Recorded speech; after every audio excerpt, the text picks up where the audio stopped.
ആഗ്രഹം പറഞ്ഞിട്ടുള്ളൂ എൻ്റെ അമ്മ എൻ്റെ കല്യാണം കാണണമെന്ന്.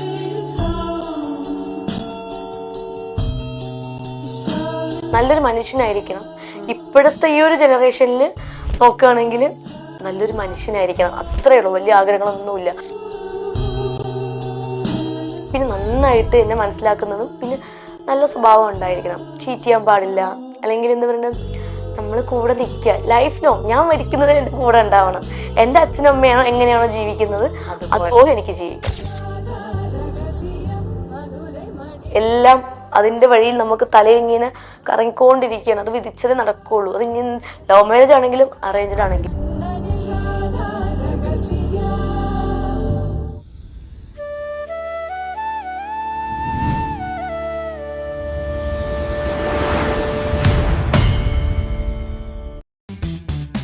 ഇതുവരെ എൻ്റെ അമ്മയും എൻ്റെ അച്ഛനും ഇത് വേണം, എന്നെ കല്യാണം കഴിച്ചു വിടാൻ ഭയങ്കര ആഗ്രഹമാണ്, അല്ല ഇത് വേണം അത് വേണം എന്നെ അവിടെ അങ്ങനെയൊന്നും പറഞ്ഞില്ല. ഒറ്റ ആഗ്രഹം പറഞ്ഞിട്ടുള്ളൂ എൻ്റെ അമ്മ, എൻ്റെ കല്യാണം കാണണമെന്നും അമ്മയ്ക്ക് ഫ്ലൈറ്റിൽ കയറണമെന്നും. അത് ഞാൻ ആഗ്രഹം സഹിച്ചു കൊടുത്തു. നമ്മുടെ ഏറ്റവും വലിയ ആഗ്രഹം ഞാൻ കൊണ്ടുപോയി സ്ഥലങ്ങളെല്ലാം കാണിച്ചു കൊടുത്തു. ഭയങ്കര ഹാപ്പി ആയിരുന്നു അമ്മ. അതാണ് അത്രയും. അവരുടെ ആഗ്രഹം ഇങ്ങനെ സ്ഥലങ്ങളൊക്കെ കാണാൻ ഭയങ്കര ഇഷ്ടമുള്ള എൻ്റെ കൂടെ യാത്ര ചെയ്യുക, എൻ്റെ കൂടെ ടൈം സ്പെൻഡ് ചെയ്യുക, പിന്നെ ഞാൻ ഹാപ്പി ആയിട്ടിരിക്കുന്ന കാണണം. അങ്ങനെയൊക്കെയാണ് എൻ്റെ ഇത്. അത് ഞാൻ സാധിച്ചു കൊടുക്കുന്നുണ്ട്. അവരുടെ വലിയ ആഗ്രഹം അനു പറഞ്ഞു, അനുവിന്റെ കല്യാണം എന്ന് പറയുന്നത്. അതെന്താ അനു സാധിച്ചു കൊടുക്കാത്തെ? ചേച്ചി, കല്യാണം എന്നൊക്കെ പറയുന്നത് നിമിത്തമാണ്. അത് നമുക്ക് വാങ്ങാൻ കിട്ടുന്ന ഒന്നാണോ? അല്ല. ദൈവം നമുക്ക് വിധിച്ചിട്ടുണ്ട് ഒന്ന്. അനുവിന്റെ കല്യാണം ഇന്ന സമയത്ത് ഈ സമയത്തൊക്കെയാണെന്നുള്ള ദൈവം വിധിച്ചു വെച്ചിരിക്കുന്നത്. നമുക്ക് പെട്ടെന്ന് പോയി ഒരു ചെക്കനെ കണ്ടുപിടിച്ചിട്ട് ആ ചെക്കൻ നമുക്ക് കല്യാണം കഴിക്കാന്ന് പറഞ്ഞാൽ പറ്റുമോ? പറ്റില്ല, ഒരിക്കലും പറ്റില്ല. അതൊക്കെ അതിന് സമയമുണ്ട് ദാസ. ഞാൻ വെയിറ്റ് ചെയ്യും. നമുക്ക് അതൊക്കെ ഒരു വഴി കൂടെ പോട്ടെ. നമുക്ക് വേറൊരു വഴി കൂടെ കുറേ കാര്യങ്ങൾ വരുവാണ്. സിനിമ ചെയ്യണം. സിനിമയാണ് ഏറ്റവും വലിയ ആഗ്രഹം, എന്റെ ആഗ്രഹം. അപ്പം അറേഞ്ച്ഡ് മാരേജ് ആണോ അതോ ലവ് മാരേജ് ആണോ? എന്തായിരിക്കും? ഇപ്പൊ അങ്ങനെ ഒന്നുമില്ല ചേച്ചി. അങ്ങനെ നല്ലൊരു മനുഷ്യനായിരിക്കണം. ഇപ്പോഴത്തെ ഈ ഒരു ജനറേഷനിൽ നോക്കുകയാണെങ്കിൽ നല്ലൊരു മനുഷ്യനായിരിക്കണം, അത്രയേ ഉള്ളൂ. വലിയ ആഗ്രഹങ്ങളൊന്നുമില്ല. അയാൾക്ക് അതുണ്ടോ ഇതുണ്ടോ അങ്ങനെയാണോ ഇങ്ങനെ റിച്ച് ആവണം, അയാൾ കളറോ അല്ലെങ്കിൽ അയാളുടെ ബോഡി ഇങ്ങനെ ആയിരിക്കണം അങ്ങനെ ആയിരിക്കണം, ജിമ്മായിരിക്കണം എന്നല്ല. ഹെൽത്ത് നന്നായിട്ട് നോക്കുന്ന ആളായിരിക്കണം, അതെനിക്ക് നിർബന്ധമാണ്. പിന്നെ നന്നായിട്ട് എന്നെ മനസ്സിലാക്കുന്നതും പിന്നെ നല്ല സ്വഭാവം ഉണ്ടായിരിക്കണം. ചീറ്റ് ചെയ്യാൻ പാടില്ല. അല്ലെങ്കിൽ എന്താ പറയുക, നമ്മൾ കൂടെ നിൽക്കുക ലൈഫ് ലോങ്. ഞാൻ മരിക്കുന്നത് എൻ്റെ കൂടെ ഉണ്ടാവണം. എൻ്റെ അച്ഛനും അമ്മയാണോ എങ്ങനെയാണോ ജീവിക്കുന്നത് അതുപോലെ എനിക്ക് ജീവിക്കണം. അപ്പൊ അച്ഛനും അമ്മയും വേറെ ഇങ്ങനെ അറേഞ്ച് മാരേജ് ഒക്കെ മാട്രിമോണിയിൽ ആണോ? അവർക്ക് ഇപ്പൊ ഞാൻ അമ്മ 3 വർഷമാണ് എൻ്റെ കൂടെ ഇൻഡസ്ട്രിയിൽ എൻ്റെ കൂടെ വന്നത്. പിന്നെ ഞാനായിരുന്നു ഒറ്റയ്ക്ക് പോകുന്നതും വരുന്നതൊക്കെ. അപ്പൊ അവർക്ക് എന്നെ ഒരു വിശ്വാസമുണ്ട്. ഞാൻ ചെയ്യുന്ന എല്ലാ കാര്യങ്ങളും ഞാൻ ആലോചിച്ച് 1, 2, 3 തവണ ചിന്തിച്ചിട്ടേ ചെയ്യുള്ളൂ എന്ന്. അപ്പൊ ഒരാളെ ഞാൻ തിരഞ്ഞെടുത്താലും അവർക്കറിയാം നല്ലതോ ചീത്തയാണോ എന്ന് അവർക്ക് നന്നായിട്ട് അറിയാം. ഇനിയിപ്പൊ അതും തെറ്റിപ്പോയാലും അത് വിധിയാണെന്ന് അവർ വിചാരിച്ചോളും. പിന്നെ അവർക്ക് ഒരാൾ വിധിച്ചിട്ടുണ്ടെന്ന് അവർക്ക് നന്നായിട്ട് അറിയാം. ഞാൻ പറഞ്ഞ് മനസ്സിലാക്കിയിട്ടുണ്ട്. അതിനൊരു സമയമുണ്ട്. വെയിറ്റ് ചെയ്യാണ്. നമുക്ക് എപ്പോഴെങ്കിലും വന്ന് പെട്ടെന്നായിരിക്കും, ഇപ്പൊ അടുത്ത മാസമായിരിക്കും ഒരാലോചന വരുന്നത്, പെട്ടെന്നായിരിക്കും കല്യാണം. ഇതൊന്നും നമ്മൾ വിചാരിച്ചു വരുന്നതല്ലല്ലോ. എല്ലാം അതിന്റെ വഴിയിൽ നമുക്ക് തലയിങ്ങനെ കറങ്ങിക്കൊണ്ടിരിക്കുകയാണ്. അത് വിധിച്ചതേ നടക്കുകയുള്ളൂ. അത് ഇനി ലവ് മാരേജ് ആണെങ്കിലും അറേഞ്ച്ഡ് ആണെങ്കിലും. നമ്മൾ അതിന്റെ ഡെസ്റ്റിനി എന്ന് പറയും. അത് നമുക്ക് വിധിച്ചിരിക്കുന്നത് എന്താണ് അത് സംഭവിക്കുള്ളൂ. അതൊക്കെ നമുക്ക് വിധിയാണ്. ഇനി എത്ര ഞാൻ ഇനി എത്ര എന്നെ ഇപ്പൊ എല്ലാരും പൊക്കി നിർത്തിയാണെങ്കിലും ഒരു നിമിഷം മതി എന്നെ താഴെ ഇടാൻ വേണ്ടി. അതും വിധിയാണ്. അങ്ങനെ വരുള്ളൂ. എല്ലാം സഹിച്ചും ക്ഷമിച്ചും നിൽക്കുക. അതെ, ശരിക്കും എല്ലാം വിധി തന്നെയാണ്. നമുക്ക് അനുഭവിക്കാൻ യോഗമുണ്ടെങ്കിൽ നമ്മൾ അനുഭവിക്കും. നമുക്ക് എപ്പോഴും സന്തോഷം കിട്ടണമെന്നില്ല. എപ്പോഴും നമുക്ക് എപ്പോ വേണമെങ്കിൽ ദുഃഖം വരാം. നമുക്ക് ഒരിക്കലും അക്സെപ്റ്റ് ചെയ്യാൻ പറ്റാത്ത കാര്യങ്ങളായിരിക്കും നമ്മുടെ ലൈഫിൽ വന്ന് ചേരുന്നത്. അതൊക്കെ നമ്മൾ സഹിച്ച് തരണം ചെയ്ത് നമ്മൾ മുന്നോട്ട് പോകണം. അതാണ് ഒരു മനുഷ്യന്റെ എന്താ പറയണ്ടേ, ഒരു മനുഷ്യന്റെ ഒരു കാര്യം എന്ന് പറയുന്നത്. അങ്ങനെ തന്നെ മുന്നോട്ട് പോവന്നല്ലേ വേണ്ട. എന്ത് കാര്യം വന്നാലും ഞാൻ അത് സഹിച്ച് അഡ്ജസ്റ്റ് ചെയ്ത് മുന്നോട്ട് പോകും. പറയുന്ന പോലെ അനുമോൾ എന്ന് പറയുന്ന ആൾക്ക് ഇതുപോലത്തെ നല്ലൊരാളെ കിട്ടണം എന്നുണ്ടെങ്കിൽ, അല്ലെങ്കിൽ ഇപ്പൊ എനിക്കിപ്പം അനുവിന്റെ ഒരു ബെസ്റ്റ് ഫ്രണ്ട് ആവണം എന്നുണ്ടെങ്കിൽ വേണ്ട ക്വാളിറ്റീസ് അപ്പൊ എന്തൊക്കെയാ? ട്രസ്റ്റ് വേണം. പിന്നെ ഇപ്പൊ ഇവര് രണ്ടുപേരെന്ന് പറയുമ്പോൾ എന്റെ നല്ലതിന് വേണ്ടി ഇപ്പൊ വേണമെങ്കിൽ ഇപ്പം ഞാൻ ഒരു ആർട്ടിസ്റ്റ് ആയതുകൊണ്ട് എന്റെ ഫെയിമിന് വേണ്ടിയിട്ട് അവർക്ക് എന്ത് വേണമെങ്കിൽ യൂസ് ചെയ്യാം. പക്ഷെ അവരങ്ങനെ എന്നെ യൂസ് ചെയ്യുന്നില്ല. ഉം. എനിക്ക് അങ്ങനെ തോന്നി കേട്ടോ. കാരണം എനിക്ക് നല്ല കാര്യങ്ങൾ പറഞ്ഞിരുന്നു. ഇപ്പൊ എന്റെ നെഗറ്റീവ് കാര്യങ്ങളാണെങ്കിൽ പോലും എടി അത് ഭയങ്കര മോശമാണ് അല്ലെങ്കിൽ അത് തെറ്റാണ് എന്ന് എനിക്ക് പറഞ്ഞു എന്റെ കൂടെ നിന്ന് എന്നെ സപ്പോർട്ട് ചെയ്യത്തില്ല. ചിലരാണെങ്കിൽ ഞാൻ എന്ത് തെറ്റ് ചെയ്താലും ഞാൻ എന്ത് പൊട്ടത്തരം കാണിച്ചാലും സൂപ്പർ ഉം. അടിപൊളി കിടിലം എന്ന് പറയും. ഉം. ശരിക്കും അങ്ങനെ പറഞ്ഞു തരാൻ പാടില്ല. ഉം. എടി മക്കളെ അത് അങ്ങനെയല്ല, എടി ഇത് ഇങ്ങനെയാണ്. ഉം. എന്റെ അമ്മ എനിക്ക് എന്താണോ പറഞ്ഞു തരുന്നത് ഉം. അതാണ് അവരും പറഞ്ഞു പറഞ്ഞു തരുന്നത്. തരുന്നത്. ആ. ഞാൻ കാണിക്കുന്നത് എന്തുണ്ടെങ്കിലും അതെനിക്ക് പറഞ്ഞു തരണം. ചിലപ്പോ എനിക്ക് അറിയില്ലായിരിക്കും അത്. ഉം. അപ്പൊ എന്നെ ഇങ്ങനെ ഞാൻ ചെയ്യുന്ന തെറ്റുകളൊക്കെ എനിക്ക് Correct ശരിയാക്കി ആയിട്ട് കറക്റ്റ് ആക്കി പറഞ്ഞു തരണം. അനുവിനെ കറക്റ്റ് ആയിട്ട് ഗൈഡ് ചെയ്ത് ഗൈഡ് പോകുന്ന ചെയ്ത് ഒരാളാണ്. പോണം. പിന്നെ എന്നെ ഹാപ്പി ആക്കണം. ഉം. ഇങ്ങനെ എന്നെ ഇടയ്ക്ക് കൊഞ്ചിപ്പിക്കണം. കൊഞ്ചിക്കണം, ആ. ഉമ്മ തരണം. വേറെ- പിന്നെന്താ, ആ. പിന്നെ ഇതൊക്കെ തന്നെ. ഇങ്ങനെ ഈ കുട്ടികളി കളിക്കുന്ന കാണുമ്പോ ഒക്കെ അമ്മ ഒക്കെ ചോദിക്കില്ലേ, നിനക്ക് കുട്ടികളി ഇല്ല മാറില്ലേ അനു, ഇല്ല ഇല്ല നിനക്ക് ഇത്ര ഇല്ല. പ്രായമായില്ലേന്ന്? അവർക്ക് ഞാൻ ഇപ്പോഴും കുട്ടിയായിട്ടിരിക്കുന്നതാണ് ഇഷ്ടം. അമ്മയ്ക്കും ഒക്കെ. അമ്മയ്ക്കും അച്ഛനും ചേച്ചിക്കും ആ. ഒക്കെ ഇഷ്ടം അതാ. ആ ഓ. കാരണം ഭയങ്കര മെച്ചൂർഡായിട്ട് കാണിക്കുന്നവർക്ക് ഇഷ്ടമില്ല. എന്റെ അമ്മയ്ക്ക് ഇപ്പോഴും, എന്നാലും എന്റെ അമ്മയ്ക്ക് എനിക്ക് എന്റെ അമ്മയോട് ആ ഒരു സംഭവം എനിക്ക് സ്നേഹം കൊടുക്കാൻ പറ്റും. ഇപ്പൊ ഞാൻ ഭയങ്കര മെച്ചൂർഡ് അമ്മ, എനിക്ക് വിശക്കുന്നു ഫുഡ് എടുത്ത് വെക്ക് എന്ന് എനിക്ക് പറഞ്ഞു കഴിഞ്ഞാൽ അമ്മയ്ക്ക് അവിടെ ഒരു അമ്മ എടുത്ത് പോയി കൊള്ളിപ്പെണ്ണ് എന്നൊക്കെ പറഞ്ഞ് ഉം. കവിളൊക്കെ കൊടുത്ത് പിച്ചൊക്കെ കൊടുത്ത് അത് അമ്മയ്ക്ക് ഇഷ്ടം. ഏതൊരമ്മ ഇഷ്ടപ്പെടുന്നത് അതൊക്കെ. ആ. എനിക്ക് അങ്ങനെയൊക്കെയാണ് ഇഷ്ടം. നമുക്ക് എത്ര ഏജ് കൂടിയാലും എനിക്ക് എന്താ മെച്ചൂർഡായിട്ട് നിൽക്കാൻ എനിക്ക് ഇഷ്ടമില്ല. ഇഷ്ടല്ല. എനിക്ക് അപ്പൊ കുട്ടി അനുവിന് എപ്പോഴും ഇങ്ങനെയാണ്, മനസ്സിൽ എന്തെങ്കിലും വിഷമമുള്ള സമയത്തായിക്കോട്ടെ, കുറച്ച് ടെൻഷനുള്ള സമയത്തായിക്കോട്ടെ, അങ്ങനെയാണെങ്കിലും അനു ഇതുപോലെ സ്നേഹം ടെൻഷനുള്ള പ്രകടിപ്പിക്കും. സമയത്ത് എനിക്ക് ടെൻഷനും എന്തെങ്കിലും വിഷമം ഉണ്ടെങ്കിൽ ഒറ്റയ്ക്കിരുന്ന് ഒറ്റയ്ക്കിരിക്കാനാണ് ഇഷ്ടം. ഉം. പക്ഷെ ആ സമയത്ത് എനിക്ക് ആരെങ്കിലും വേണം എൻ്റെ കൂടെ. ടെൻഷൻ ഉള്ളപ്പോ. ടെൻഷൻ ഉള്ളപ്പോഴും എന്തുണ്ടെങ്കിലും ടെൻഷൻ ഉള്ളപ്പോൾ എനിക്ക് എൻ്റെ കൂടെ ഒരാൾ വേണം. ഇഷ്ടപ്പെടുന്ന ഒരാൾ എൻ്റെ കൂടെ വേണം. ഇല്ലെങ്കിൽ ഭയങ്കര എനിക്ക് ബുദ്ധിമുട്ടായിരിക്കും. അയ്യോ ഭയങ്കര ബുദ്ധിമുട്ടുമാണ്. എനിക്ക് എനിക്ക് പിടിച്ചാൽ കിട്ടത്തില്ല. ഞാൻ എന്തെങ്കിലും കാണിച്ചു കൂട്ടും. എന്ത് കാണിച്ചു കൂട്ടും? കിടന്ന് ഒച്ച വെക്കും, കരയും, ഭയങ്കരമായിട്ട് ഒച്ച വെച്ച് കരയും. ആ. ഭയങ്കരമായിട്ട് കരയും. മനസ്സിന് കട്ടി തീരെ കുറവാണപ്പോ. ഉം. ആ കാര്യത്തിൽ ചിലപ്പോഴൊക്കെ ഒട്ടും ഉൾക്കൊള്ളാൻ പറ്റാത്ത കാര്യങ്ങൾക്കൊക്കെ എനിക്ക് ആരെങ്കിലും കൂടെ വേണം.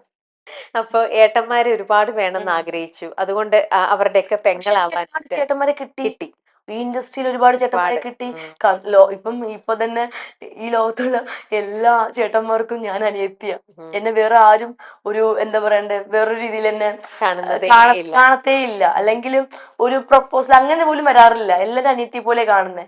എനിക്കത് ഇഷ്ടമാണ്. നമ്മൾ 1000 പേരെടുത്ത് ഒരാൾ മാത്രം നമ്മളെ സ്നേഹിച്ചാൽ മതിയല്ലോ ആ. അല്ലേ? 1000 പേര് സ്നേഹിക്കണ്ടല്ലോ. വേണ്ട, ആ. അത് ശരിയാവില്ല, ഈഗോ അടിക്കും. അപ്പൊ മറ്റേ നമ്മുടെ ഓത്ത് കൊടുക്കുന്ന ഓൾ ഇന്ത്യൻ പിന്നല്ലേ. അതുകൊണ്ട് എല്ലാരും അനിയത്തിയായിട്ടും ചേച്ചിയായിട്ടും മകളായിട്ടും ഒക്കെ കണ്ടാ മതി. ആണോ? ഉം. ഓക്കേ.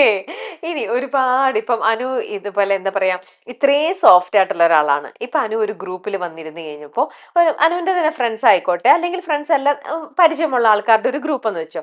അപ്പൊ അവര് എന്തെങ്കിലും നിങ്ങളുടെ ഒരു കാര്യം അവിടെ ചർച്ച ചെയ്യപ്പെടുന്ന ഒരു സിറ്റുവേഷൻ എന്തെങ്കിലും വരികയാണെങ്കിൽ അനുവിന് ഒരു രീതിയിലും അനുവിന് വിചാരിക്കുന്ന പോലെയല്ല അവര് നിൽക്കുന്നെന്ന് വെച്ചോ. വിചാരിക്കുന്നത് അവരതിന് വേറെ ഇതായിട്ട് നിൽക്കുന്നെന്നുണ്ടെങ്കിൽ അനുവിന് ഇഷ്ടപ്പെട്ട ആൾക്കാരാണെങ്കിൽ അനുവിന്റെ ആ ഒരു സംഭവം അനു മാറ്റി വെച്ചിട്ട് അവരുടെ കൂടെ ഇല്ല ഇല്ല നിൽക്കുവോ? ഇല്ല, ഞാൻ അത് എന്റെ അഭിപ്രായം പറയും. പറയുള്ളൂ. അവിടെ അപ്പൊ ചിലപ്പോ അവിടെ ഒരു വാക്കുതർക്കം ഉണ്ടായാലും ഞാൻ തർക്കിക്കും കിടന്ന്. ആണോ? ആ എന്നിട്ട് നമ്മൾ അടിയാവും. അപ്പൊ അനുവിന് ഇഷ്ടമുള്ള ആൾക്കാരാണല്ലോ, അപ്പൊ അതോടെ ചിലപ്പം തർക്കിക്കും. അപ്പൊ അതോടെ ചിലപ്പോ ചില ബന്ധങ്ങൾ. ബന്ധങ്ങൾ അങ്ങനെ പോണെങ്കിൽ പോട്ടെന്ന് വിചാരിക്കും.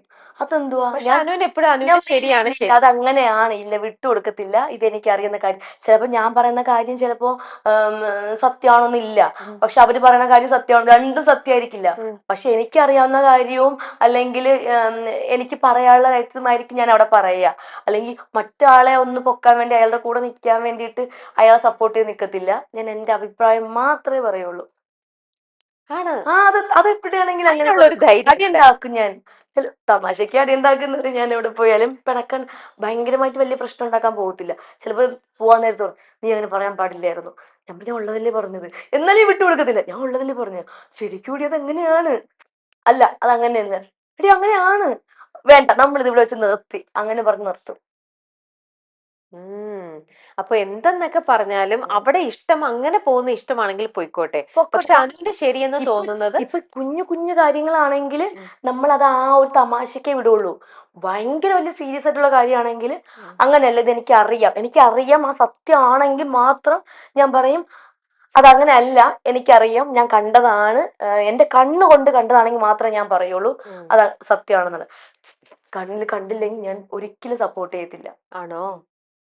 ഉം. എന്റെ കണ്ണിൽ കണ്ടിട്ടുണ്ടെങ്കിലും അല്ലെങ്കിൽ ഞാനത് സത്യം അറിഞ്ഞിട്ട് അല്ലെങ്കിൽ ആ വ്യക്തി എൻ്റെ അടുത്ത് പറഞ്ഞ് തെറ്റ് ചെയ്ത ആള് എൻ്റെ അടുത്ത് സത്യം പറഞ്ഞിട്ടുണ്ടെങ്കിൽ ഞാൻ അയാളെ കൂടെ നിന്ന് സപ്പോർട്ട് ചെയ്ത്, അയാൾ തെറ്റ് ചെയ്താലും ശരി ചെയ്താലും ഞാൻ അയാളുടെ കൂടെ നിന്നിട്ട് പറയേണ്ട കാര്യങ്ങൾ പറയും മുഖത്ത് നോക്കിയിട്ട്. അപ്പൊ അങ്ങനെ ആർക്കെങ്കിലും വേണ്ടി നമ്മൾ സംസാരിക്കുമ്പോ പിന്നീട് അവര് നമ്മൾ ചെയ്തത് തെറ്റിപ്പോയി, അവര് നമ്മളെ ചതിക്കുകയായിരുന്നു, അങ്ങനത്തെ എന്തെങ്കിലും ഒക്കെ ഒരു ഇൻസിഡന്റ് ഉണ്ടായി? അങ്ങനെയൊക്കെ പിന്നെ ഒരുപാട് ഉണ്ടായിട്ടുണ്ട്. അപ്പൊ എങ്ങനെയാണു അതിനെ റിയാക്ട് ചെയ്യാ സിറ്റുവേഷൻ? ഞാന് വിട്ടേരെ പോട്ടെ, ഞാൻ അങ്ങ് വെറുതെ എന്തിനാ നമ്മൾ ഇങ്ങനെയുള്ള കാര്യങ്ങളൊക്കെ പിണങ്ങിയിരിക്കുന്നേ, നമ്മൾ സംസാരിച്ച് കഴിഞ്ഞതല്ലേ, പോട്ടെ വിട്ടേരെ പോ, എന്നൊക്കെ പറഞ്ഞ് കുറച്ച് തമാശയൊക്കെ പറഞ്ഞ് അങ്ങ് ആ സബ്ജക്റ്റിനെ അങ്ങ് മാറ്റും. ആ ഉള്ളില് കാണുവർക്ക് ആ വേദന അത് പോകത്തില്ല, അത് എത്ര ജന്മം കഴിഞ്ഞാൽ ചിലപ്പോൾ. എന്നാലും അവള് എന്നെ കുറ്റപ്പെടുത്തി പറഞ്ഞല്ലോ, അങ്ങനെ അവള് ശരിയല്ല, അവള് വിശ്വസിക്കാൻ പാടില്ല, ചിലപ്പോ പറയുമായിരിക്കാം. ഞാൻ എന്റെ കാര്യമല്ലേ ശരിയല്ലേ പറയുന്നേ. ചിലപ്പോ അവർ അഭിനയിച്ച് നിൽക്കും വീണ്ടും, എവളുടെ കൂടെ നിന്നേ പറ്റുള്ളൂ, അങ്ങനെ നിൽക്കുന്നവര് കാണും. പക്ഷെ ഞാൻ എന്റെ വഴിയിൽ നിൽക്കത്തേ ഉള്ളൂ. അതുപോലെ ചിലര് പറയും അനു ഉണ്ടെങ്കിൽ അവിടെ എന്തെങ്കിലും ഒരു പ്രശ്നം നടക്കുവാണെന്ന് വെച്ചോ, ഉം. ആ പ്രശ്നത്തെ അനു ഉണ്ടെങ്കിൽ ആ പ്രശ്നം പെട്ടെന്ന് അവിടെ ഇരുന്ന് ഇല്ലാണ്ടാക്കി കളയും എന്ന്. ഐ മീൻ അനു അത് പെട്ടെന്ന് സോൾവ് ചെയ്ത് തീർക്കും സോൾവ് ആക്കും. അല്ലെ? അനു അപ്പൊ അങ്ങനെ ഇനിഷ്യേറ്റീവ് എനിക്ക് എടുക്കും. ഭയങ്കര ഇഷ്ടമാണ്. ഇപ്പം എക്സാമ്പിൾ പറയാം, ഒരു അമ്മയും മകനും പിണങ്ങിയിരിക്കുക വർഷങ്ങളായിട്ട് നടന്ന സംഭവമാണ്. ഉം. ഒരു 8-9 വർഷമായിട്ട് ഒരു അമ്മയും മകനും പിണക്കത്തില്ല. അപ്പൊ ഞാൻ ആ വീട്ടിൽ ചെന്നു. അവരെന്റെ ഭയങ്കര ഇഷ്ടപ്പെടുന്നവരാ ആ വീട്ടിലുള്ളവര്. ഞാൻ പെട്ടെന്നൊരു സർപ്രൈസ് ആയിട്ട് അമ്മയ്ക്ക് സർപ്രൈസ് കൊടുത്തതാ. ചെന്നപ്പോ മകൻ, ഈ അമ്മ, ആ വീട്ടിലൊരു സഹോദരൻ, 2 സഹോദരന്മാരുടെ അച്ഛയുണ്ട്. അപ്പൊ ഈ മൂത്ത മകന്റെ അടുത്ത് ഇവരാരും മിണ്ടുന്നില്ല, അച്ഛൻ മാത്രമേ മിണ്ടുന്നുള്ളൂ. അപ്പൊ ഞാൻ ചോദിച്ചു, എന്താ നിങ്ങളൊന്നും മിണ്ടാത്തത്? അപ്പൊ പറയും, ഞങ്ങള് ഒന്നുമില്ല ഇങ്ങനെയൊക്കെ, ഫുഡ് എടുത്തു വിടും, അങ്ങനെ ഇങ്ങനെയൊക്കെ. ഞാൻ ചോദിച്ചു, എന്താ അമ്മ മിണ്ടാത്തെ? അത് മോളെ, നമ്മള് മിണ്ടത്തില്ല. എന്ത് പറ്റി? അല്ല, അത് 9 വർഷമായിട്ട് ഞങ്ങൾ മിണ്ടൂല. 9 വർഷമായിട്ട് അമ്മ ഒരു മകൻ്റെ അടുത്ത് മിണ്ടില്ലെന്നോ? എന്താ കാര്യം എന്നൊക്കെ പറഞ്ഞപ്പോ അമ്മ പറഞ്ഞു, അത് ഇങ്ങനെ വാക്ക് തർക്കം അതാണ്. അമ്മ എന്താ? അപ്പൊ അവൻ പറഞ്ഞു, അവൻ മിണ്ടത്തില്ല, അവൻ ഇങ്ങനെ ജോലി തന്നെ കാശ് കൊണ്ടുവരും പോവും, അത്ര തന്നെ. ഫുഡൊക്കെ പുറത്തുനിന്നാണ് കഴിക്കുന്നത്, ഞാൻ മിണ്ടാറില്ല മോളെ. ഞാൻ നോക്കിയപ്പോ തെറ്റ് ആളുടെ ഭാഗത്ത് നോക്കി, തെറ്റ് അമ്മയുടെ ഭാഗത്തുണ്ട്. അവിടുത്തെ വീട്ടിൽ ഒരു മകന്റെ ഭാഗത്തുണ്ട്. ഇളയ മകൻ മിണ്ടുന്നുണ്ട് കേട്ടോ. ഈ പുള്ളിക്കാരൻ അവർക്ക് വേണ്ടി കഷ്ടപ്പെടുക, ജീവിക്കുക. അങ്ങനെ ഞാൻ ഇവരെ 3 പേര്, അച്ഛനെ വിളിച്ചില്ല, ഇവരെ 3 പേര്, മൂന്നല്ല, 3 മകൻ, ഒരു 4 പേരെയും കൂടെ കാറിൽ കയറ്റി ഇരുത്തി 1 മണിക്കൂർ ഞാൻ സംസാരിച്ചു. 1 മണിക്കൂർ, അതെന്താ പറയില്ല. സംസാരിച്ചപ്പോ സത്യം പറഞ്ഞാൽ അവർ ഭയങ്കര കരച്ചിലായിരുന്നു. ഇപ്പൊ അവരെപ്പോ വിളിച്ചാലും പറയാ, അതിന് ഒറ്റ ഒരാളാണ് നമ്മുടെ ജീവിതം മാറ്റിയെടുത്തത്. കാരണം 9 വർഷം, 9-12 ആണ് കേട്ടോ. 9 വർഷം ഞാൻ എൻ്റെ മകനായിട്ട് പിണങ്ങിയിരുന്നാണ്, ഞങ്ങൾ ഫാമിലി ആയിട്ട്. അതിന് വന്നിട്ടാണ് ഇത് ശരിയാക്കി എടുത്ത് സംസാരിച്ചതാണ്. പറഞ്ഞാൽ തീരാവുന്ന പ്രശ്നമേ ഉള്ളൂ, ഒരു സംസാരിക്കത്തില്ല അങ്ങോട്ടും ഇങ്ങോട്ടും. അത് ഞാൻ വേണ്ടി വന്നു. അതുപോലെ കുറെ പേരുടെയൊക്കെ പ്രശ്നങ്ങൾ ഞാൻ ചെറുതാക്കിയിട്ടുണ്ട്. കേട്ടിട്ടുണ്ട്. നല്ല ഇഷ്ടമാണ് ക്വാളിറ്റി അങ്ങനെയൊക്കെ ആണ് കേട്ടോ. ഇപ്പൊ ഭാര്യയും ഭർത്താവൊക്കെ പിണങ്ങിയിരിക്കുമ്പോ ഞാൻ പോയി കോംപ്രമൈസ് ചെയ്യാറുണ്ട്. ആഹാ. പിന്നെ അങ്ങനെയൊക്കെ ചെയ്യാറുണ്ട്. ഇപ്പൊ എന്റെ അച്ഛനും അമ്മയും എന്ന് പറയുമ്പോൾ ഇപ്പോഴും ഭയങ്കര രസമാണ്. എനിക്ക് അവരെ പോലത്തെ ഒരു ലൈഫ് ഭയങ്കരമായിട്ട് ആഗ്രഹിക്കുന്നുണ്ട്. ഉം. ഭയങ്കര സ്നേഹമാണ്. എപ്പോഴെങ്കിലും അപ്പൊ തന്നെ മിണ്ടും. അതെ, ഞാനിപ്പോ വരാമേ, ആ, ചിലപ്പോ 2 ഉടക്കുണ്ടാക്കിയിട്ടിരിക്കും, ഇപ്പൊ വരാട്ടാ എന്നൊക്കെ പറഞ്ഞു പോകും. അപ്പൊ അങ്ങനെ ഞാൻ അവരെ പിണക്കം മാറ്റിയിട്ടില്ല ഇതുവരെ. അവർ മാറ്റുമെന്ന് എനിക്കറിയാം. വേറെ ചേച്ചിയും ചേട്ടനും പിണങ്ങിയില്ലെങ്കിൽ ചെയ്യണമെങ്കിൽ എന്താ വെച്ചാൽ മിണ്ടാതിരിക്കുന്നത്, ഉണ്ടും അങ്ങനെയൊക്കെ തള്ളി വിടും, ആ. അങ്ങനെയൊക്കെ പറയും. വേറെ പുറത്തുള്ള എന്റെ ഫ്രണ്ട്സിന്റെ അങ്ങനെ ആരെങ്കിലും ഉണ്ടെങ്കിൽ ഞാൻ എന്ത് ചെയ്യും, ചേട്ടനെ വിളിച്ചിട്ട്, അതെ കുറച്ച് നേരമായിട്ട് ചേട്ടനെ പറ്റി ഭയങ്കരമായിട്ട് പൊക്കി പറയണേ, എന്റെ പൊന്ന് ചേട്ടാ നിങ്ങൾ ഭാഗ്യമുണ്ട് ഇങ്ങനത്തെ പെണ്ണെ കിട്ടും, ചുമ്മാ പറയുന്നതാ. അപ്പൊ അവൾക്ക് ഭയങ്കര സന്തോഷം തോന്നും. വിളിക്കും നേരെ, നീ ഇറങ്ങാറായില്ലേ, വരാറായില്ലേ, അത്രേ ഉള്ളൂ, തീർന്നു. അങ്ങനെയാണ്, എനിക്ക് ഭയങ്കര ഇഷ്ടം അതൊക്കെ. എന്തൊരു നല്ല ക്വാളിറ്റിയാണ് അനു. അത് ക്വാളിറ്റി നല്ലത്, എനിക്ക് ഇഷ്ടമുള്ളതാ. ഇഷ്ടം മറ്റുള്ളവരെ ദ്രോഹിക്കുകയല്ലല്ലോ, ഇല്ല, ഇല്ല, പിണങ്ങി നിൽക്കുന്ന രണ്ട് ഇഷ്ടാണ്. മനസ്സിനെ ഒരുമിപ്പിക്കുകയല്ലേ ചെയ്യുന്നത്. അത് അങ്ങനത്തെ കാര്യങ്ങൾ ഇഷ്ടമാണ് ചെയ്യാനൊക്കെ. നല്ല കുട്ടിയാ, നല്ല കുട്ടി. അല്ല ഇപ്പൊ ഞാൻ മുമ്പേ അനു പറഞ്ഞു ഒരാള് ഇങ്ങനെ ജാട പിടിച്ചിരിക്കുകയാണ്, ആറ്റിറ്റ്യൂഡ് ഒക്കെ പിടിച്ച് ജാടൊക്കെ ഇങ്ങനെ ഇരിക്കുകയാണെങ്കിൽ അനു അവരുടെ അടുത്തും പോയി സംസാരിച്ച് അവരെ സൂത്രത്തില് ഞാൻ ആദ്യം ചിരിക്കും, എന്റെ ചിരിയിൽ ഞാൻ ഇങ്ങനെ ചിരിക്കും, ഹായ് എന്നൊക്കെ പറയും. അപ്പൊ അവര് ഹായ്, അത്രേ ഉള്ളൂ. പിന്നെ ഭയങ്കര ആറ്റിറ്റ്യൂഡ് ഒക്കെ ഇട്ടിരിക്കുകയാണെങ്കിൽ ഒരുപാടൊന്നും ഞാൻ മിണ്ടാൻ സത്യം പറഞ്ഞാൽ ഞാൻ പോകത്തില്ല. പിന്നെ നമ്മൾ കണ്ടിട്ട് അങ്ങ് കണ്ടു കളയല്ലേ, പിന്നെ നമ്മൾ പോകുന്നില്ലല്ലോ. പിന്നെ നമ്മളെ കൂടെ കുറച്ച് സമയം കൂടുതൽ നമ്മൾ റൂമിനകത്ത് ഇരിക്കുന്ന ഒരാളാണെങ്കിൽ ഞാൻ എന്ത് ചെയ്യുന്ന പറഞ്ഞാൽ കൂടുതൽ എന്താ എവിടെ വീട്, അപ്പൊ ഒരു ഒറ്റ ഉത്തരം കൊച്ചി. ഓക്കെ, ഇവിടെ വന്ന് കുറച്ച് സമയമായി വന്നിട്ട്. അയ്യോ ഇവിടെ ഇവിടെ എനിക്ക് നല്ല ടെൻഷൻ ഉണ്ട് കേട്ടോ, എനിക്ക് ഇവിടെ ഇരിക്കാം. ടെൻഷൻ ഉണ്ടോ? അവർ പറയും ടെൻഷൻ ഒന്നുമില്ല, ഈക്വൽ. അപ്പൊ പറയും ഓക്കെ. അനു, അപ്പൊ ഞാൻ ചോദിക്കും, അപ്പൊ ഞാൻ കുറച്ച് സമയം എനിക്ക് വെള്ളം എവിടെയെങ്കിലും കിട്ടുമോ, വെള്ളം വെള്ളം ദാഹിക്കുന്നു, ഇതൊക്കെ ഞാനായിരിക്കും നമ്മൾ ചോദിക്കുന്നത്. അപ്പൊ ഇവർക്ക് ഇറിറ്റേറ്റ് ആവും ഞാൻ കാരണം, മനസ്സിലായില്ലേ? ഇതാ പറഞ്ഞ ചില ആൾക്കാര് ഓപ്പൺ ആയിട്ട് അപ്പ സംസാരിക്കും, ചില ആൾക്കാര് കുറച്ച് സമയം കഴിഞ്ഞിട്ട് അയ്യോ ഈ കൊച്ചു രക്ഷയില്ല കേട്ടോ എന്നൊക്കെ പറഞ്ഞിട്ട് അങ്ങനെ എന്തെങ്കിലും തുടങ്ങുമായിരിക്കും, പോകും. അപ്പൊ അങ്ങനെ അനുഭവം ഉണ്ടായിട്ടുണ്ട് അനുവിന് അല്ലേ? പിന്നെ ഇപ്പൊ ഈ ഇൻഡസ്ട്രി ഇപ്പം നിലവിൽ ഇപ്പോഴൊന്നും അങ്ങനെ ആരും എൻ്റെ അടുത്ത് അങ്ങനെ കാണിക്കാറില്ല. എല്ലാവരുമായിട്ട് നല്ല കമ്പനി, എല്ലാരും വന്ന് ഭയങ്കര സ്നേഹത്തോടെ നിൽക്കും. പക്ഷെ അങ്ങനെ കാണിക്കാം. ഇപ്പൊ ഞാൻ കുറച്ച് മുന്നേ പറഞ്ഞില്ലേ, നമ്മൾ അറിയില്ല എന്ന് പറഞ്ഞ ആൾക്കാര് അവരൊക്കെയാണ് ആറ്റിറ്റ്യൂഡ് ഇട്ട് നിൽക്കുന്നത്. ഞാൻ അങ്ങനെയുള്ള ആൾക്കാർക്ക് മിണ്ടാൻ അധികം പോവാറില്ല. ഭയങ്കര ജാടയായിരിക്കും, അങ്ങനെ ജാട പിടിച്ചാനും നിൽക്കും. മൈൻഡ് ചെയ്യണ്ട, നമ്മൾ ഒരു തവണ നോക്കി ചിരിച്ചു, ഹായ് പറഞ്ഞു, പേര് പറഞ്ഞു, സ്ഥലം ചോദിച്ചു, പിന്നെ അവര് ഒരുപാട് മിണ്ടാൻ വന്നില്ലെങ്കിൽ പിന്നെ നമ്മൾ മൈൻഡ് ചെയ്യാണ്ട് ചില ആൾക്കാർക്ക് ഭയങ്കര ഷൈ ആയിരിക്കും മിണ്ടാനൊക്കെ, അത് അവരെ കുറ്റം പറഞ്ഞിട്ട് കാര്യമില്ല. എന്നാലും അഭിനയിച്ച് നിൽക്കുന്ന കുറച്ച് പേരുണ്ട്, അത് അവരെ കാര്യം പറഞ്ഞു കേട്ടോ. ഓക്കെ. അപ്പൊ അങ്ങനെയാണെങ്കിൽ ഇതെല്ലാം അല്ലാണ്ട് വേറൊരു കാറ്റഗറി വരും. ചില ആൾക്കാർ ഭയങ്കര ടോക്സിക് ആയിരിക്കും, ഭയങ്കര നെഗറ്റീവ് ആയിട്ട് ഇങ്ങനെ തിങ്ക് ചെയ്യുക, നെഗറ്റിവിറ്റി. ചില ആൾക്കാരുണ്ടല്ലോ എല്ലാത്തിനും ഇങ്ങനെ ഒരു നെഗറ്റീവ് ആയിട്ടുള്ള രീതിയിൽ. അപ്പൊ അനുവിന് അങ്ങനത്തെ തരത്തിലുള്ള ആൾക്കാരുടെ ഒരു ഗ്രൂപ്പിൽ കുറച്ച് പേര് അങ്ങനെ ഉണ്ടെന്ന് തോന്നിക്കഴിഞ്ഞാൽ അവരെ അപ്പൊ അനു ഹാൻഡിൽ ചെയ്യുന്നത് എങ്ങനെയാ? നിങ്ങൾ എന്തിനാ ചുമ്മാ നെഗറ്റീവ് പറയുന്ന പിള്ളേരെ എന്ന് പറഞ്ഞിട്ട് തുടങ്ങും. എവിടെ നോക്കിയാലും നെഗറ്റീവ്, അവിടെ എന്തോ നീ പിള്ളേര് കാണിക്കുന്നത്, ഞാൻ അവിടെ പോയിട്ട് ചോദിക്കും നിങ്ങൾ എന്തോ നെഗറ്റീവ് ഇരുന്ന് പറയുന്നു ചോദിക്കും. ഞാൻ ചോദിക്കും ചേച്ചി. അപ്പൊ അവരെങ്ങാനും എന്തെങ്കിലും അവര് പറയും നീ പോയി നിന്റെ കാര്യം നോക്ക്, നീ നിന്റെ കാര്യം നോക്ക്. അപ്പം ചിലപ്പോ നമ്മൾ എല്ലാ കാര്യത്തിലും പോയി ഇടപെടാൻ പാടില്ലല്ലോ, നമുക്ക് ഇപ്പൊ നമ്മള് ഇടപെടേണ്ട കാര്യത്തിലാണെങ്കിൽ മാത്രമേ ചോദിക്കുള്ളൂ. ചുമ്മാ ആൾക്കാരെ അടിക്കും, നീ ആരുടെയും ഇത് ചോദിക്കാനായിട്ട് എന്റെ അടുത്ത് ഇങ്ങോട്ട് ചോദിക്കും, അതുകൊള്ള. നമ്മൾ ഇവിടുന്ന് പലതും പറയും, നിന്റെ സ്ഥലത്തിരുന്നല്ലോ നിന്റെ വീട്ടിൽ സംസാരിച്ചത് എന്ന് ചോദ്യം വന്നു കഴിഞ്ഞാൽ നീ ആരുടെ എന്ന് ചോദിച്ചാൽ മതി, നീ ആരാ എന്ന് ചോദിച്ചാൽ മതി, അവിടെ തീർന്നു. അങ്ങനെ പറയത്തില്ല. അല്ലാതെ നമ്മളൊരു അനുവിന് വോയിസ് ഉണ്ടെന്ന് തോന്നുന്ന സ്ഥലത്താണ് അവിടെ വോയിസ് എനിക്ക് ഉണ്ടെന്ന് തോന്നിക്കഴിഞ്ഞാൽ, അവിടെ നെഗറ്റീവ് ഇത് സംസാരിച്ചു കഴിഞ്ഞാൽ നിങ്ങളൊക്കെ എന്ത് നെഗറ്റീവാ, അയ്യോ ഇവിടെ അങ്ങനെ പോയാൽ മതി, അങ്ങനെ പറയും. ചിരിച്ചേ പറയുള്ളൂ. കുറ്റം എന്ന് പറയുകയാണെങ്കിൽ ഒരു പാവപ്പെട്ട ഒരാളെ പറ്റി ഭയങ്കര മോശം പറഞ്ഞേ, ആ പറഞ്ഞത് ശരിയല്ല, അയാൾ പാവമാണേ എനിക്കറിയാം എന്ന് പറഞ്ഞിട്ട് അങ്ങനെ പറഞ്ഞു. ഓക്കെ. ഇനി സ്റ്റാർ മാജിക് എന്ന് പറയുന്ന പ്രോഗ്രാമിന് മുമ്പ് അനു പലത് ചെയ്തിട്ടുണ്ട്, പ്രോഗ്രാംസ് ഒക്കെ ചെയ്തിട്ടുണ്ടെങ്കിലും അനുവിന് അനു ഇന്നത്തെ അനുമോൾക്ക് ഇങ്ങനെ ലോകം മുഴുവൻ എല്ലാരും ഇഷ്ടപ്പെടുന്ന കൊഞ്ചിപ്പിക്കുന്ന അങ്ങനത്തെ ഒരു ലെവലിലേക്ക് അനു വന്നത് ശരിക്കും സ്റ്റാർ മാജിക്. എന്നെ കൊഞ്ചിക്കുമായിരുന്നു, അത് റിലേറ്റീവ്സ് അങ്ങനെ പുറത്തുള്ളവര് ബന്ധുക്കള് അങ്ങനെയുള്ളവരൊക്കെ. ഇന്നിപ്പോ തന്നെ നമ്മൾ മുമ്പേ കണ്ടില്ലേ, കൊല്ലത്ത് 4 ചേച്ചി വിളിച്ചു, ആ ചേച്ചിക്കൊക്കെ കണ്ട ഉമ്മ തരും, ആ ചേച്ചിക്കൊക്കെ അത്ര ഇഷ്ടമാണ്. ചുമ്മാ തരും. ഇനാഘോഷത്തിനൊക്കെ പോകുമ്പോ അമ്മമാര്, ഈ അമ്മമാരെന്നൊക്കെ ഒരു ഉമ്മ കിട്ടുമ്പോ ഉണ്ടല്ലോ ഭയങ്കര സന്തോഷമാണ്. എന്താന്ന് പറയാ, കണ്ണ് നിറഞ്ഞ് കരഞ്ഞു പോകും, ഭയങ്കരമായിട്ട് കരഞ്ഞു പോകും. അങ്ങനെ എത്ര സ്റ്റേജ് ഞാൻ മെഴുകിയെടുത്തെന്നറിയാമോ, ഭയങ്കര എനിക്ക് ചേച്ചി. അത് ഏതൊരു മനുഷ്യ സ്ത്രീ ആണെങ്കിലും കരഞ്ഞു പോകും. നമുക്ക് ഒരാളുടെ ഒരു ചില ആൾക്കാർ ചിലപ്പോ റിയാക്ട് ചെയ്യണ എങ്ങനെയെന്ന് അറിയില്ല, പക്ഷെ ഞാൻ കരയും. സ്നേഹം കൊണ്ട് നമ്മളെ വീർപ്പ് നമുക്ക് സ്നേഹം തരുമ്പോഴല്ലേ നമുക്ക് ഭയങ്കര സന്തോഷം തോന്നുന്നത്.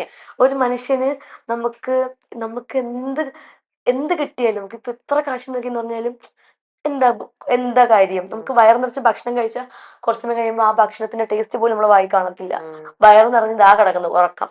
പക്ഷെ സ്നേഹമാണെങ്കിലോ, സമാധാനം സന്തോഷവും കിട്ടിക്കഴിഞ്ഞാൽ നമുക്ക് എന്താ പറയണ്ടേ, സ്വർഗം കിട്ടിയതുപോലെയാ. നമ്മളെ സ്നേഹിക്കാൻ ഒരു 10 പേരുണ്ടെങ്കിലേ അത് ഭയങ്കര വലിയ കാര്യമാണ്. ഇപ്പൊ ദ്രോഹിക്കാനും നമ്മളെ മോശം പറയാനും ആൾക്കാർ കാണും. ഉം. നമ്മൾ ചിന്തിക്കരുത്, 10 പേര് നമ്മളെ സ്നേഹിക്കാനില്ലേ, ഉം. നമ്മളെ കൂടെ എല്ലാ കാര്യത്തിലും ഇല്ലേ, അത് മാത്രം ചിന്തിക്കുക. ഇപ്പൊ ഞാൻ ചോദിക്കാൻ വന്ന സ്റ്റാർ മാജിക്കിൽ ഇത്രയും സ്നേഹമൊക്കെ കിട്ടിയില്ലേ, ആ സ്നേഹത്തെ ഫെയിമും കിട്ടി. ആ ഒരു ഫെയിം കിട്ടിയതോടൊപ്പം തന്നെ അനുവിന് ലഭിച്ച ഒന്നാണ് പണം, പിന്നെ ഉറപ്പായിട്ടും അല്ലേ? ചേച്ചി, ആ, ശരിക്കും പണം എന്ന് പറയുന്നത് എനിക്ക് പ്രേക്ഷകർ തന്നതാ. അതെ. ഉറപ്പാ, ഈ പ്രേക്ഷകരാണ് ഇത്രയും കാശുണ്ടാക്കാൻ കാരണം. അല്ല ഞാൻ ചുമ്മാ എല്ലാരും പറയുന്നുണ്ട് സ്വന്തമായിട്ട് വഴിവെട്ടി വന്നവളാണ് ഞാൻ, ഉം. വഴിവെട്ടി വന്നവനാണ് ഞാൻ എന്നൊക്കെ. അതൊക്കെ വെറുതെയാ. വഴിവെട്ടി തന്നത് കൊണ്ടാണ് നമ്മൾ പോയത്.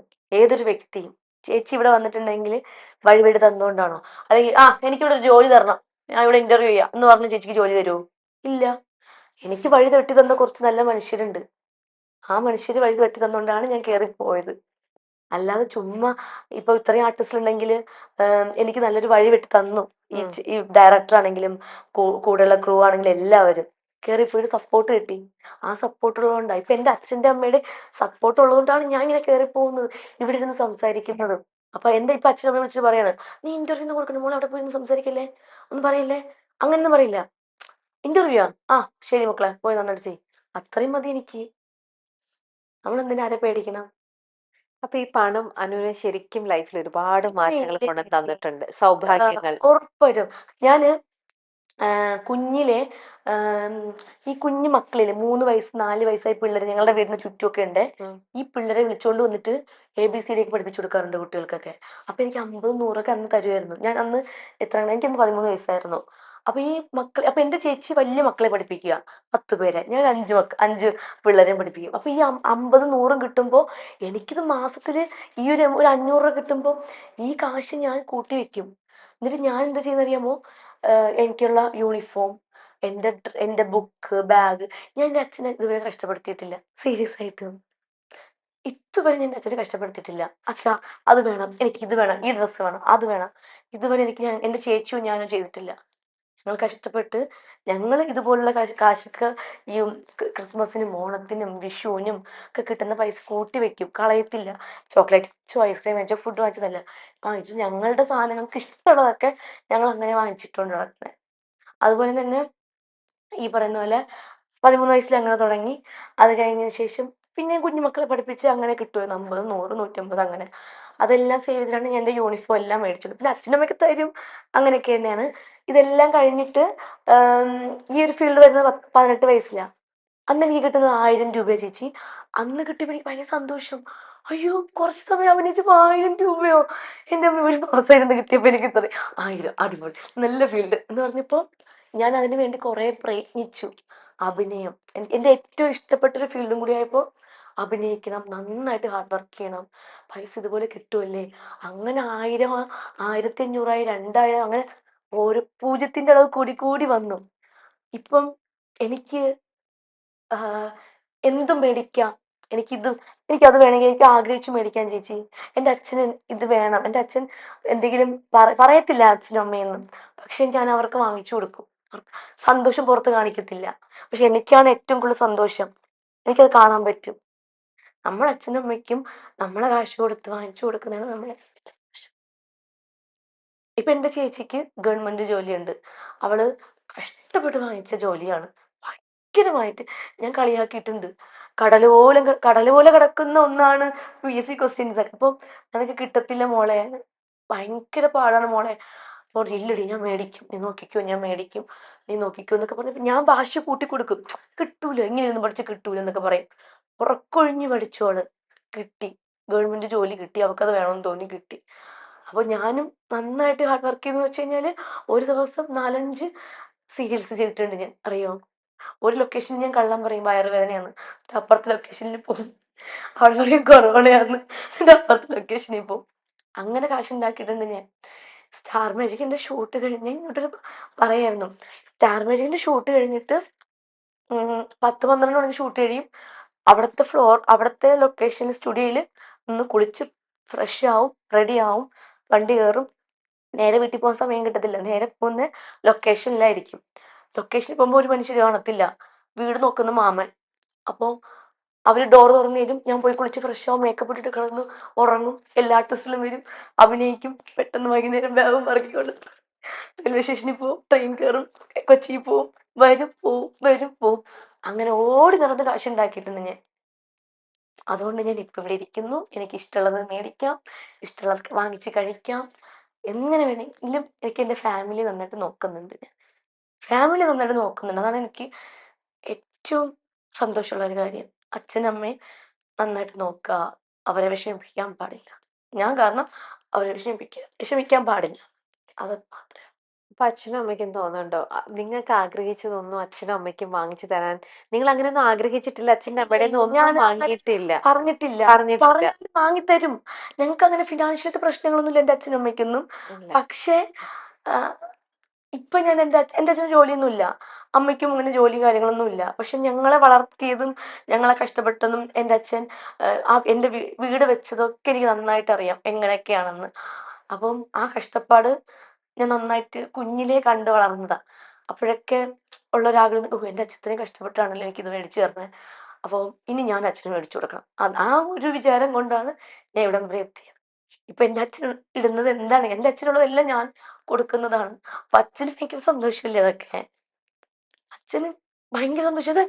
ഇത് കാത്തു വാങ്ങിച്ചു തന്നതാ, ഇത് കാത്തു വാങ്ങിച്ചു തന്നതാ, ഇത് കേൾക്കുമ്പോ അച്ഛൻ്റെ ഫ്രണ്ടിന്റെ അടുത്ത് പറയുമ്പോ എനിക്ക് ഭയങ്കര സന്തോഷമാ. അച്ഛനെക്കാളും സന്തോഷം എനിക്കാ. ഇപ്പൊ അമ്മയ്ക്ക് ഡയമണ്ടിന്റെ ഒരു കമ്മൽ ഞാൻ മേടിച്ചു കൊടുത്തിട്ടുണ്ടെങ്കിൽ അമ്മയുടെ ചോദിക്കും, അമ്മയുടെ ഫ്രണ്ട് ഇതിപ്പോ മേടിച്ചതാണോ, കാത്തു എനിക്കത് മേടിച്ചു തന്നതാ. അങ്ങനെ പറയുമ്പോ എനിക്ക് ഭയങ്കര സന്തോഷമാണ്. അപ്പൊ അമ്മ അവിടെ എന്ത് സന്തോഷിക്കുന്നുണ്ട് അല്ലേ. അമ്മയ്ക്ക് ഞാൻ അബുദാബിയിൽ ഞാൻ അമ്മയും കൊണ്ട് പോയി. ഞാൻ അമ്മയെ കൊണ്ട് ജ്വല്ലറി കയറിയപ്പോ ഞാൻ അമ്മയ്ക്ക് വള മേടിച്ചു കൊടുത്തു, ഡയമണ്ടിന്റെ കമ്മൽ മേടിച്ചു കൊടുത്തു, പിന്നെ റിങ് മേടിച്ചു കൊടുത്തു, മാല മാറ്റി മേടിച്ചു കൊടുത്തു. ഇതൊക്കെ അമ്മയ്ക്ക് വേണമെന്നൊന്നും പറയില്ല കേട്ടോ. ഇതുവരെ ഒന്നും വേണമെന്ന് പറഞ്ഞിട്ടില്ല. ചെറുപ്പം മുതലേ ഇപ്പം അനു പറഞ്ഞു അച്ഛനെയും ബുദ്ധിമുട്ടിച്ചിട്ടില്ല, അച്ഛനോട് ചോദിച്ചിട്ടില്ല, ഒന്നും ഡിമാൻഡ് ചെയ്തിട്ടില്ല. ചോദിക്കാറുണ്ട്. കുഞ്ഞിലേക്ക് ചോദിക്കും എന്ന് പറഞ്ഞാൽ, അച്ഛൻ 100 വേണം, 1000 വേണം, അങ്ങനെയൊന്നുമല്ല ചോദിക്കുന്നത്. അച്ഛന്റെ മേശപ്പുറത്തിരിക്കുന്ന ചില്ലറ പൈസയൊക്കെ ഞാൻ അടിച്ചു മാറ്റി കൊണ്ട് പോകാറൊക്കെ ഉണ്ടായിരുന്നു. അങ്ങനെയൊക്കെ ചെയ്യും കേട്ടോ. അച്ഛനറിയാം എനിക്ക് വേണ്ടി ഇട്ടിരിക്കുന്നത് അച്ഛൻ. ഇപ്പോഴൊക്കെ അച്ഛൻ പറയുന്നത്, എടി കള്ളി, അത് നിനക്ക് വേണ്ടി വെച്ചിരിക്കുന്നതാ, എനിക്കറിയാം നീ എടുത്തോണ്ട് പോകുന്നതൊക്കെ. പിന്നെ ഞാൻ ഇത് പൊട്ടനാണോ, എന്റെ മേശപ്പുറത്ത് 1000 രൂപ അല്ല 1000 10 രൂപ കിടക്കുമ്പോ നീ എടുത്തോണ്ട് പോകുമ്പോ എനിക്ക് അറിയണമെന്നാണ് എന്റെ വിചാരം. അച്ഛനറിയാതൊക്കെ. എനിക്കറിയാം എൻ്റെ അച്ഛനും അമ്മയും എന്നെ എങ്ങനെയാണ് വളർത്തിയത്. എല്ലാ അച്ഛനമ്മമാരും മക്കളെ വളർത്തുന്നത് ഭയങ്കര കഷ്ടപ്പെട്ടാ. അപ്പൊ ഞാനെന്നൊരു വ്യക്തി മനസ്സിലാക്കുന്നു. എൻ്റെ അച്ഛൻ രാവിലെ പോകുന്നു. എൻ്റെ അച്ഛൻ ബിസിനസ് ആയിരുന്നു കരിപ്പെട്ടിയുടെയൊക്കെ. അപ്പൊ അച്ഛൻ പോയി കഷ്ടപ്പെട്ട് എടുത്തു, വേർത്ത് കുളിച്ചു വരുന്നു, പാവം. ഓഹ് എന്ത് കഷ്ടമല്ലേ. അപ്പം അങ്ങനെയൊക്കെ ചിന്തിക്കും. മനസ്സിലായി. അപ്പൊ ചിന്തിക്കുമ്പോ എനിക്ക് ഉള്ളിൽ എന്ന് പറഞ്ഞാൽ, ഈ മനുഷ്യനെ ഇനി ജോലിക്ക് വിടാൻ പാടില്ല, ഇനി ഞാൻ ജോലി ചെയ്ത് കൊണ്ടു കൊടുക്കണം, ഒരു ആൺകുട്ടിയെ പോലെ ആയിരിക്കണം എന്നൊക്കെയാ. അപ്പൊ അന്ന് മുതലേ ഈ ആഗ്രഹം ഉള്ളിൽ കിടക്കുക. അതുകൊണ്ടാണ് ചേച്ചി പിള്ളേരെയൊക്കെ പഠിപ്പിക്കുമ്പോൾ ഞാൻ കുഞ്ഞു മക്കളെയൊക്കെ വിളിച്ചിരുത്തി അങ്ങനെയൊക്കെ ചെയ്യുന്നതും. പിന്നെ സ്വന്തമായിട്ട് ഡ്രസ്സ് പോലും ഞാൻ സ്വന്തമായിട്ട് ഞാൻ വാങ്ങത്തില്ലായിരുന്നു കടയിൽ പോയി. ഈ ഇൻഡസ്ട്രിയിൽ വന്ന സമയത്ത് ഈ ഡയറക്ടറും ക്യാമറമാനും പറയും, കളർഫുൾ ഡ്രസ്സ് വേണം, ഇന്ന ഡ്രസ്സ് വേണം, ആ ഡ്രസ്സ് വേണം, ഇത് വേണം. ഇതൊക്കെ നിങ്ങൾ കടയിൽ പോയി നോക്കുമ്പോൾ 1000, 1500 ആ ടൈമിൽ ഒരു 11 വർഷം മുന്നേ, പിന്നെ 800, ഇതൊക്കെ അവിടെ നിന്ന് കിട്ടുന്നത് 1000 ഒരു ദിവസത്തെ പൈസ. അപ്പം ഒന്ന് ആലോചിച്ച് നോക്കെ, 10 ദിവസം വർക്ക് ചെയ്ത് കഴിഞ്ഞാൽ 10,000 രൂപ കിട്ടി കഴിഞ്ഞാൽ ഡ്രസ്സിന് അങ്ങ് പോകുന്നു. പിന്നെ സ്വന്തമായിട്ട് ഇരുന്ന് ഞാൻ യൂട്യൂബിൽ കയറി സ്റ്റിച്ചിങ് പഠിച്ചു. തുണിയെടുത്ത് അതുപോലെ സ്റ്റിച്ച് ചെയ്താണ് ഞാൻ സ്റ്റാർ മാജിക്കിലിട്ട മിക്ക ഡ്രസ്സും ഞാൻ സ്റ്റിച്ച് ചെയ്തിട്ടതാണ്. അത് അവിടെയുള്ള എല്ലാ ആർട്ടിസ്റ്റുകൾക്കും അറിയാം. ആണോ? ഞാൻ ഇടുന്ന ഡ്രസ്സ് എല്ലാം സ്വന്തമായിട്ട് സ്റ്റിച്ച് ചെയ്തത്. അതിന് സന്തോഷമാണ് എനിക്കത്. കാരണം പൈസ വെറുതെ കളയാൻ വയ്യ എനിക്ക്. എന്തിനാ വെറുതെ ഡ്രസ്സ്, കാശ് കൊടുത്ത ഡ്രസ്സ് മേടിക്കുന്നത്, കളയുന്ന എന്തിനാ പൈസ കൊടുത്തിട്ട്. അപ്പൊ നമുക്ക് അതാണ് നമുക്ക് പറ്റാത്ത ഒന്നുമില്ല ചേച്ചി. സ്വന്തമായിട്ട് പല മോഡൽ, അപ്പൊ പല ആർട്ടിസ്റ്റുകളും എന്നോട് ചോദിച്ചിട്ടുണ്ട്, എനിക്കും കൂടെ സ്റ്റിച്ച് ചെയ്തുകൊണ്ട് വരാവോ. പക്ഷെ എനിക്ക് പറ്റത്തില്ലത്. കാരണം എനിക്ക് എൻ്റെ അളവേ സ്റ്റിച്ച് ചെയ്യാൻ പറ്റുള്ളൂ. അങ്ങനെ ഒരു കറണ്ടിലെ മെഷീനൊക്കെ എൻ്റെ കൊച്ചിൻ ഗൾഫിൽ നിന്ന് കൊണ്ടുവന്നു. അതിലൊക്കെ പഠിക്കും. എനിക്ക് കറണ്ടിലെ മെഷീനും പറ്റും, മറ്റതും പറ്റും. ഇപ്പൊ തയ്ക്കുന്നില്ല കേട്ടോ. ഇപ്പൊ സ്റ്റിച്ച് നമുക്ക് കൊളാബ് തരാൻ ആൾക്കാരുണ്ടല്ലോ. എന്നാ ഇപ്പൊ ഞാൻ അങ്ങനെ ഇഷ്ടമാണ്, എനിക്ക് എല്ലാം ഇഷ്ടമാണ് പഠിക്കാൻ. അപ്പൊ ഈ കുഞ്ഞനുകുട്ടിയായിരുന്ന സമയത്ത് ഇങ്ങനെയൊക്കെ ഇരിക്കുമ്പോഴും അച്ഛൻ്റെ അടുത്ത് ഒന്നും ഇത് അച്ഛനെല്ലാം വാങ്ങി കൊടുക്കണം എന്ന് ആഗ്രഹിച്ചു. പക്ഷെ കുഞ്ഞ് അനുകുട്ടി ഏറ്റവും കൂടുതൽ സ്വപ്നം കണ്ടിരുന്നത് എന്തായിരുന്നു? ഒരു ആർട്ടിസ്റ്റ് ആവണമെന്ന് ഭയങ്കര ആഗ്രഹമായിരുന്നു. ശരിക്കും ശരിക്കും ചെറുപ്പം മുതലേ നിന്റെ ആഗ്രഹം മദർ അതായിരുന്നു? പ്രോമിസ്. കാരണം എന്ന് വെച്ചാൽ അത് എന്റെ വീട്ടുകാർക്ക് അറിയാം. അച്ഛൻ പണ്ട് നാടകത്തിലുണ്ടായിരുന്നു പണ്ട്. ഉം. അപ്പൊ അച്ഛൻ എപ്പോഴും എന്നെ കളിയാക്കാറുണ്ട്. എന്റെ കഴിവാ നിനക്ക് കിട്ടിയിരിക്കുന്നത് എന്നൊക്കെ ചുമ്മാ കളിയാക്കുക. ഭയങ്കര ഇഷ്ടം അച്ഛന്. അപ്പം എന്റെ അച്ഛന്റെ സഹോദരിയുടെ ഹസ്ബൻഡ് കുറച്ച് സിനിമയിലൊക്കെ ചെറിയ വേഷങ്ങളൊക്കെ ചെയ്തിട്ടുള്ള ആളാണ്. അപ്പം ഞങ്ങളുടെ ആ ഫാമിലി തന്നെ ഒരു ഡയറക്ടറാണ് സജി സുരേന്ദ്രൻ, സംവിധായകൻ ഹാപ്പി ഹസ്ബൻഡിന്റെ. അപ്പൊ പുള്ളിക്കാരൻ ഞങ്ങളുടെ ഫാമിലിയിൽ ഒരു സിനിമ ഡയറക്ടർ എന്നൊക്കെ പറയുമ്പോൾ നമുക്കത് ഭയങ്കര പ്രൗഡാണ്. നോക്കുമ്പോൾ ഞങ്ങൾ വെറുതെ പറയും, "ഇനി എന്നെ ഒന്ന് സിനിമയിലൊക്കെ കേട്ടു" എന്നൊക്കെ ഞങ്ങൾ വെറുതെ ചോദിക്കും. അപ്പൊ അങ്ങനെ നോക്കുമ്പോൾ ഒരുപാട് നല്ല പെമ്പിള്ളേരുണ്ട്, സുന്ദരിമാര്. അവരൊക്കെ എടുക്കണ്ടേ? വെറുതെ അല്ല, ഞാൻ ചോദിക്കുന്നത് സീരിയസ് ആയിട്ടാ. അങ്ങനെ ഈ സ്കൂളിലൊക്കെ പഠിക്കുമ്പോൾ ടീച്ചേഴ്സ് ഒക്കെ ചോദിക്കൂലേ, നിങ്ങൾക്ക് വലുതാകുമ്പോൾ ആരാവണം മക്കളെ എന്ന് ചോദിക്കുമ്പോൾ നമ്മൾ എന്ത് പറയും? ടീച്ചർ ആവണം, നേഴ്സ് ആവണം, ഡോക്ടർ ആവണം, പോലീസ്. ഞാൻ അടുത്തിരിക്കുന്ന എൻ്റെ ഫ്രണ്ട് എന്ന് പറയുന്നത് അറിയാമോ, എടി എനിക്ക് നടിയാവണം, എടി എനിക്ക് സിനിമ നടിയാവണം എന്നൊക്കെ. ഒന്നും മിണ്ടാതിരിക്കും, ചുമ്മാ ചിരിപ്പിക്കില്ല കേട്ടോ, നീ വേറെ എന്തെങ്കിലും പറഞ്ഞ്. ഇപ്പൊ പോലീസ് പോലീസ് ആവാൻ പറ്റില്ല, നീ ഹൈറ്റ് കുറവ്, അവിടെ ഇരുന്നോ എന്നൊക്കെ പറഞ്ഞ് കളിയാക്കാറുണ്ട്. ശരിക്കും ഭയങ്കര ആഗ്രഹമായിരുന്നു ഒരു ആർട്ടിസ്റ്റ് ആവണമെന്ന്. ഞാൻ ചുമ്മാ മിററിന്റെ മുന്നിൽ കിടന്ന് ഞാൻ, ഹലോ, ഹായ് ഹിറ്റ്സിലേക്ക് സ്വാഗതം, ഇപ്പൊ ആരാണ് വിളിക്കുന്നത്? ഓ, അമ്മു ആണോ? എന്തമ്മു വിശേഷം? വീട്ടിലാരൊക്കെ ഉണ്ട് എന്നൊക്കെ ചുമ്മാ കിടന്ന് കാണിക്കുമായിരുന്നു. പിന്നെ കുറച്ച് ഓർണമെന്റ്സ് ഒക്കെ എടുത്തിട്ടിട്ട് ഇങ്ങനെ കളിക്കും, ചുങ്കർജില എന്നൊക്കെ പറഞ്ഞ് ഇങ്ങനെ പരസ്യം വെറുതെ തമാശ കിടന്ന് ചുമ്മാ അഭിനയിക്കും. മിററിന്റെ മുന്നിൽ കിടന്ന് കരയും, ഇങ്ങനെ കാണിക്കുക, അങ്ങനെ ഇതൊക്കെ അച്ഛൻ പറയും, നീ ഒരു നടിയാവും മക്കളെ, ചുമ്മാ പറയുന്നതാ. അങ്ങനെ ഇരുന്ന് അങ്ങനെ നമ്മൾ അത് ആ ഉള്ളിൽ ആഗ്രഹം കൊണ്ട് നടന്ന് നടന്ന് നടന്ന് നടന്ന് നടന്ന് +2 കഴിഞ്ഞ് ഒരു 18 വയസ്സ് കോളേജിൽ ആയ സമയത്താണ് ദൈവം നമുക്ക് ആ ഒരു ഭാഗ്യം കൊണ്ടുവരുന്നത്. അതൊരു ഭാഗ്യാട്ടോ. ഇപ്പൊ ഞാൻ ഇരിക്കുന്നതും ഇപ്പൊ ഈ ഫീൽഡിൽ ഉള്ളതൊക്കെ ഭാഗ്യം, അത്രേ ഉള്ളൂ. അപ്പൊ ഈ കുഞ്ഞിലെ ചാനലുകളിലേക്കൊക്കെ ഭയങ്കര ആങ്കറിങ്ങിന് വേണ്ടിയിട്ടൊന്നും ഇല്ല, അങ്ങനൊന്നും ഞാൻ അയച്ചിട്ടില്ലേ? ചേച്ചി ഞാൻ ഡാൻസോ പാട്ടോ പോലും ഞാൻ ഒരിടത്തും പോയി പെർഫോമൻസ് ചെയ്തിട്ടില്ല. സ്കൂളിൽ പഠിക്കുന്ന സമയത്തോ ഒന്നും ഇതുവരെ. ഞാൻ ബാക്ക് സപ്പോർട്ട് മാത്രം, പുറമെ നിന്ന് ഞാൻ എല്ലാവരും സപ്പോർട്ട് ചെയ്യും, അടിപൊളി അടിപൊളി സൂപ്പർ എന്നൊക്കെ.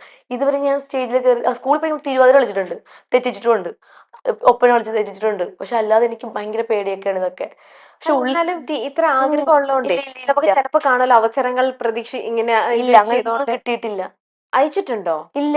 അയക്കാനും പോയി തോന്നിയിട്ടില്ല. നമുക്കതൊന്നും അറിയില്ലല്ലോ, നമുക്ക് ഓക്കെ, സപ്പോർട്ട് ആഗ്രഹമേ ഇല്ലല്ലോ. ഉള്ളൂ, അങ്ങനെയൊന്നും അയക്കണം ആരുമില്ല, ഞങ്ങളെ സപ്പോർട്ട് ചെയ്യാനായിട്ട് ആരും ഇല്ലല്ലോ. അച്ഛൻ, അമ്മ, ചേച്ചി, ഞങ്ങൾ 4 പേരുള്ള ഒരു ഫാമിലി അല്ലേ. തോന്നി. അതാണ്, അല്ലാതെ വേറെ റിലേറ്റീവ് അങ്ങനെ നമ്മളെ ഇങ്ങനെ ഹെൽപ്പ് ചെയ്യാനൊന്നും ആ സമയത്തില്ല.